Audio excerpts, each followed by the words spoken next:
O que já me deixa entusiasmado logo de cara é que, de um tempo para cá, a gente tem começado a tratar dessas questões sempre fundamentadas ou amparadas por números. Muito tempo a gente discutiu no Brasil e as próprias decisões judiciais, elas estavam, de alguma maneira, desassociadas da realidade.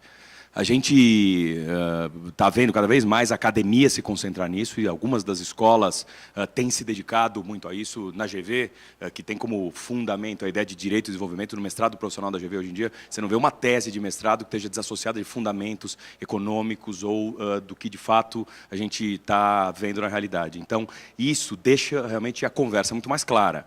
Toda vez que a gente pode fugir exclusivamente para a teoria e tergiversar sobre as diversas interpretações sobre um determinado texto, a chance da gente se desassociar da realidade é muito grande. Prova disso, acho que o que, de alguma maneira, deixou isso muito claro foi a última votação que nós tivemos no Supremo Tribunal Federal sobre a questão da prisão do presidente Lula. O único voto, pelo menos na minha concepção, independentemente de concordar ou não com o resultado, foi do ministro Barroso. Era a única pessoa que tratava do assunto com clareza e realidade, porque trazia números reais do que está acontecendo, do que a sociedade enfrenta, etc. e tal. Me parece ser uma tendência, eu fiz questão de mencionar isso, porque a gente acabou de ver um ministro do Supremo importante, que lidera votações, passando a não mais se concentrar exclusivamente na análise e na interpretação teórica de uma questão, mas daquilo em face da realidade. O que nós estamos vivendo? Será que é razoável interpretar a regra dessa maneira, se na realidade nós estamos vivendo outra coisa? Então, esse assunto ganha um brilho especial, esse especificamente, por tudo que foi tratado aqui, quando a gente começa a lidar com esses temas amparados por números e por realidade, ou seja, o enfrentamento do que de fato a gente vem vivendo.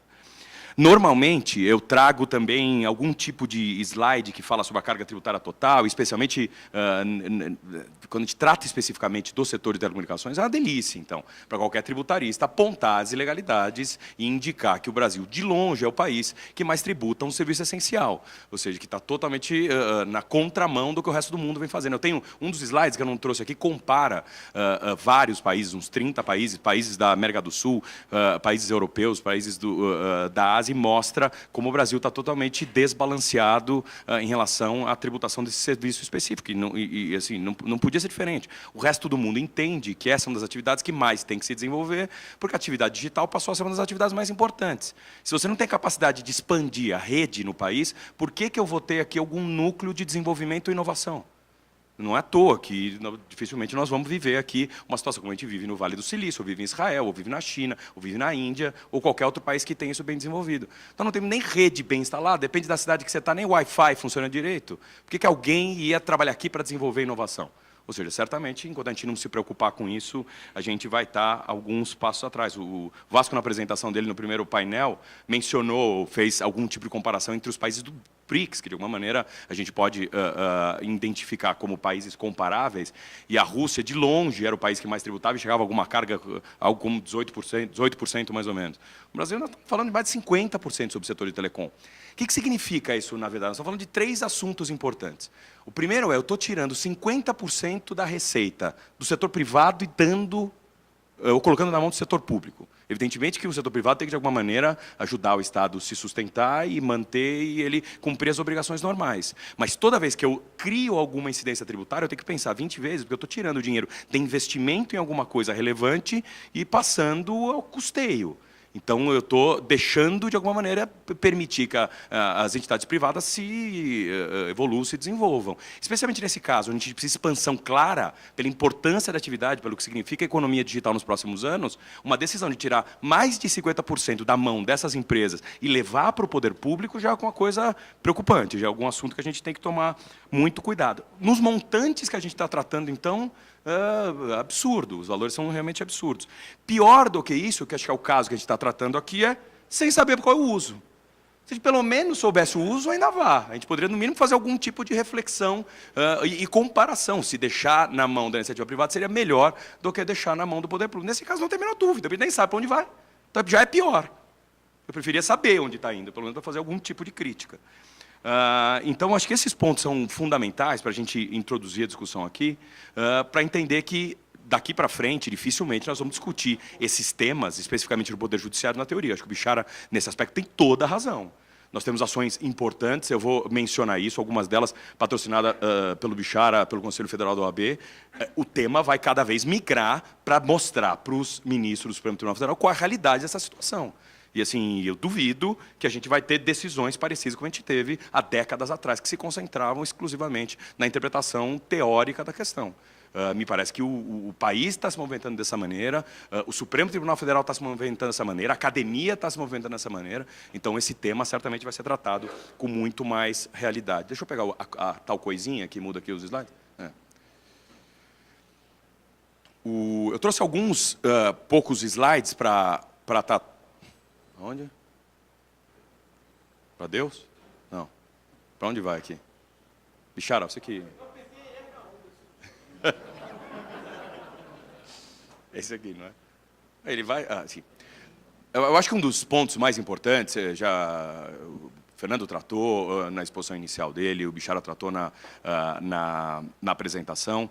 Eu acho que foi o relatório feito pelo TCU. Já foram alguns, o último deles bem amplo, fala inclusive de Condecini. Eu acho que a ideia de efetivamente se concentrar nos números e mostrar a realidade foi fundamental. Então, o pano de fundo dessa história é, a gente tem agora, além de entidades privadas tratando do assunto, um órgão que deveria cuidar da organização dos recursos do poder público, tratando da matéria com transparência. Por que eu digo isso? Porque toda vez que esse tipo de análise é feita pelo poder, por entidades privadas, uma reação normal do poder, vai saber se esse número é verdadeiro, eu não acredito nisso, etc. e tal. Isso foi feito de maneira, sem dar direito ao contraditório, etc. e tal. Então, acho que o bem que esse trabalho trouxe para toda essa conversa, essa disputa, é que de fato agora nós temos números inquestionáveis, números fornecidos pelo próprio poder público, do órgão que deveria fazer esse tipo de coisa. Então, a iniciativa do Congresso Nacional em efetivamente levantar essa questão e minimamente sugerir o estudo dela, acho que transformou ou deu cores ao debate que nos permite efetivamente tratar com um pouco mais de realidade essa questão. O acórdão do TCU 749 de 2017, ele é fundamental. Vou mostrar aqui algumas telas, eu extraí algumas telas desse acórdão para mostrar rapidamente também o quanto desses recursos é efetivamente utilizado na destinação inicialmente pré-determinada, mas o mais importante do que tudo isso são as conclusões desse acórdão que identificam, de fato, que não há, em primeiro lugar, a destinação adequada e não há nem transparência suficiente nesse número. O próprio TCU, muito embora identifique que não há irregularidades do ponto de vista legal nessa questão, ele não entrou tanto nesse aspecto, mas ele fez questão de depois determinar algumas modificações e providências para que os órgãos tivessem ainda mais transparência. Não é possível, ainda com esse trabalho, se fazer uma avaliação total dessas questões. Mas, rapidamente, sobre esse assunto, o Bichara já mostrou alguns desses dados, passando por cada uma dessas contribuições. No Fistel tem apenas 5% dos recursos aplicados na destinação. No caso, especificamente do FUST, 0,02, é um número que o Bichara contou, choca realmente, efetivamente. Todos esses slides são extraídos do próprio relatório do TCU. Hein? No caso do Funtel, também 50% dos recursos são desvinculados das finalidades originais. E aí, no caso da Condecini, nós estamos tratando especificamente aqui de uma outra agência, da Ancine, eu vou criar uma contribuição de intervenção no domínio econômico dessa atividade específica, e nesse recurso eu destino a finalidade que eu inicialmente imaginei. Olha lá, especificamente no caso da DRU, tem um valor considerável que foi desvinculado, benefícios previdenciários. Cria uma Condecini para destinar recursos a benefícios previdenciários. Quer dizer, afeta todo o setor que produz conteúdo audiovisual e as empresas de telecomunicações, que em princípio nem tem tanto a ver com isso, para pagar benefícios previdenciários sem transparência nenhuma. Então, esse relatório, de alguma maneira, traz um pouco de cor ao debate e mostra a realidade dessa situação. Qual a situação que a gente viveu no Brasil? Eu acho que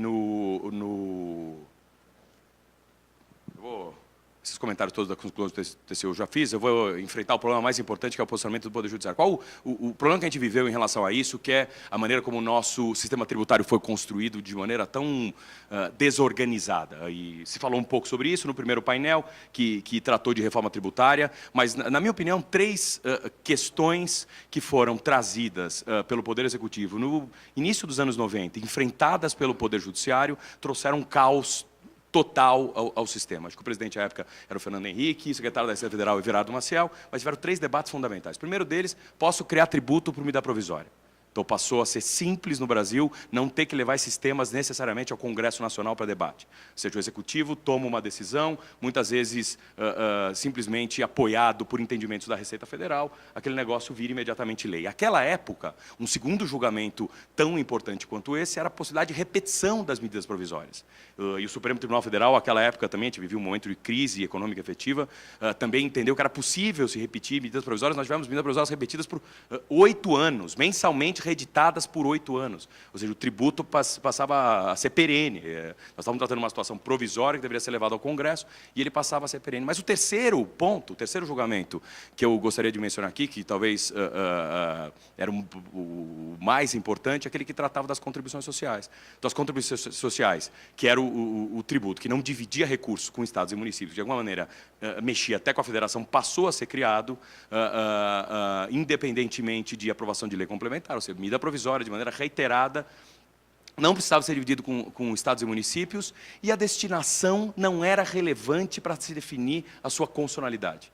Então, você criava uma contribuição social, você contava uma história inicial sobre qual seria aquela finalidade da contribuição, mas depois, para o Supremo Tribunal Federal, essa questão era uma questão exclusiva de orçamento. Ela não era relevante o suficiente para determinar se aquela contribuição era inconstitucional ou constitucional para que o contribuinte pudesse não pagar ou pudesse pedir valores de volta, pudesse repetir valores. Esses 3 julgamentos combinados deram na mão do governo federal, naquele momento, um cheque em branco. Foi a ditadura tributária. A gente, por alguns anos, por uma década, a política tributária brasileira ficou na mão do presidente da República, sem ninguém poder colocar o dedo naquilo, depois dessas 3 decisões do Supremo Tribunal Federal. Então, quando a gente, hoje em dia, fala do nosso sistema caótico e complicado, nós estamos falando dessa época, hein? Antes disso, 10 anos, a gente voltar 10 anos atrás, início dos anos 90, nosso sistema era muito diferente disso. Nossa Constituição era bem simples, nós tínhamos poucos tributos, o Código Tributário Nacional funcionava razoavelmente bem. Esse período todo, a gente teve um aumento de carga tributária, nós estamos de 23 para 38 do PIB, em 10 anos. A gente, de alguma maneira, fala, porque o Plano Real foi bom, porque a gente efetivamente organizou a moeda e não teve mais inflação. Mas isso, a contraprestação foi essa. Foi isso que pagou uma moeda estável. Foi 15% de aumento no PIB em relação à sua arrecadação. Então, a gente tem que sempre ter isso em mente para saber desconstruir o sistema. Foi assim que ele foi construído. Então, a gente tem que entender como ele foi construído para poder, efetivamente, desconstruir. Eu menciono aqui as decisões que foram dadas à época, assim, rapidamente, só para que a gente tenha uma ideia, mas, de fato, as decisões daquele momento eram todas na linha de dizer o seguinte: toda ação movida por contribuinte era, eu não vou analisar a inconstitucionalidade de regra baseado em argumento de orçamento. Então, se de fato o dinheiro não está indo para o lugar que deveria ir, pode alguém que se sentir legítimo a pleitear alguma questão orçamentária e determinar que os recursos devam ir para o lugar correto, tudo bem. Senão, o contribuinte continua pagando, a obrigação dele pagar, o tributo não é inconstitucional por essa questão. Já nos anos 90, a gente começa a ter alguma indicação de que esse tema poderia ser relevante. Nesse caso, que é o último item aí da tela, recurso ordinário 183.906.6, já existe alguma menção, o ministro Carlos Veloso votou nesse processo, já existe alguma menção numa linha de falar, em relação às contribuições sociais e contribuições parafiscais, eu acho, Supremo, que nós temos que parar para ver. Porque não é a mesma coisa. Nesses casos, como existe uma pré-determinação de vinculação, ela está ligada ao próprio fato gerador do tributo, a própria ideia do que foi o tributo. A vinculação é fundamental para a análise se o tributo, de fato, é devido ou indevido, se ele é legítimo ou ilegítimo. O caso era um caso de ICMS, mas ele pede para fazer um parênteses e faz uma página e meia no voto dele, tratando exclusivamente dessa questão. Ele falou, nesse caso de contribuições, especificamente, eu acho que o Supremo deveria se concentrar nessa matéria em algum momento, deveria julgar, porque aqui me parece que a questão seja... A questão é bem diferente. E aí, passando para o que interessa, eu trago aqui 2 ações. Uma já foi mencionada pelo próprio Bichara, ele é o advogado que conduz essa ação direta de inconstitucionalidade que trata especificamente do FUST. E uma outra ação relevante é o mandado de segurança coletivo em nome do Sinditel, eu sou o advogado dessa ação. Nessas 2 ações, nós temos como pano de fundo essas questões todas. A gente, além desses 2 casos, tem um que eu mencionei aqui, que é a própria discussão da CID. discussão geral. Uma série de associações agora estão entrando com uma amicus curiae nesse caso da CID. Eu acho que esses 3 casos combinados nos permitem levar o tema ao Supremo Tribunal Federal com essa ótica relacionada à realidade, o que está acontecendo, com os números disponíveis pelo próprio TCU e números que podem, de alguma maneira, ser complementados pela iniciativa privada, mas, de alguma maneira, jogando um pouco de realidade nessa história e buscando essas manifestações que ocorreram nos últimos tempos do Supremo, na linha de que, no caso das contribuições, de fato, a inconstitucionalidade pode ser vista de uma outra forma. E aí, já para concluir aqui a minha apresentação, o que eu entendo possível, o que eu entendo que pode acontecer efetivamente no Supremo. Eu acho que o Supremo, com a composição atual que tem, ela está bem sensível a essas situações. A gente tem visto uma série de julgamentos tributários onde tem prevalecido a posição do contribuinte pelo fato do poder público, de fato, não ter respeitado os limites ou as limitações previstas na Constituição. Nesse caso, nós estamos tratando especificamente de uma inconstitucionalidade superveniente. Ou seja, a inconstitucionalidade não está prevista originalmente na criação da regra. Então, se ela, de fato, deve intervir naquela esfera específica da economia, depois a realidade tem que mostrar que isso acontece. Ou seja, é uma questão, efetivamente, de prova. É você levar ao Supremo Tribunal Federal evidências de que, na prática, aquela ideia inicial prevista na construção do fato gerador não foi aplicada. É assim que o Supremo Tribunal Federal trata essas questões quando tratou de outros temas não tributários. Essa ideia de inconstitucionalidade superveniente é uma coisa que já foi tratada e reconhecida no Supremo, e eu entendo que ele pode examinar numa mudança de cenário jurisprudencial. E eu estou falando de mudança de cenário, eu estou me referindo àquela jurisprudência dos anos 90. Hein? De fato, faz pelo menos 2 décadas ou décadas e meia que o Supremo não examina essa questão efetivamente. Então, existe a necessidade de comprovação por dados concretos e robustos que a finalidade realmente não foi atendida. Ou seja, a regra poderia ser decretada inconstitucional por uma situação superveniente, que é a não aplicação para os destinos que foram indicados. E, nesse aspecto, a transparência foi fundamental. Ou seja, é aquele ponto que eu inicialmente tratei aqui na minha exposição. Essa ideia da gente tratar os trabalhos, mesmo acadêmicos, muito mais relacionados aos números existentes, à realidade, e a gente conseguir demonstrar o que efetivamente tem acontecido para levar esses temas ao Supremo, passa, na minha opinião, ser ponto fundamental para a discussão dessas teses na Suprema Corte. Eu não mencionei aqui, mas só para concluir meu raciocínio, a situação é tão grave, tão caótica, que eu acho que, além dessas questões, se fosse autoridade pública na Anatel, estaria muito preocupado em conviver com uma situação como essa, seja como iniciativa legislativa ou até mesmo como função da autoridade pública. Eu não sei se ficaria confortável de trabalhar num órgão e cobrar tributo quando eu me deparo com a realidade como essa. Eu como autoridade pública, não sei se continuaria cobrando, fiscalizando e arrecadando tributos com essas situações. Eu não vou duvidar, em algum momento, que existam movimentos na linha de até responsabilizar as autoridades públicas pelo que está acontecendo. Porque, claramente, a situação é ilegal. Então, se eu continuo cobrando alguma coisa que, por pré-determinação constitucional, é inconstitucional, e eu, enxergando a realidade, continuo me movendo, a gente tem até tipo penal para essas situações. Então, eu não tenho dúvida que os contribuintes vão se movimentar de alguma maneira. Olhando essa realidade, não tendo dinheiro na iniciativa privada, não vai ficar todo mundo quieto. Então, eu concluo a minha apresentação com esse ponto específico. Muito obrigado pela atenção de vocês.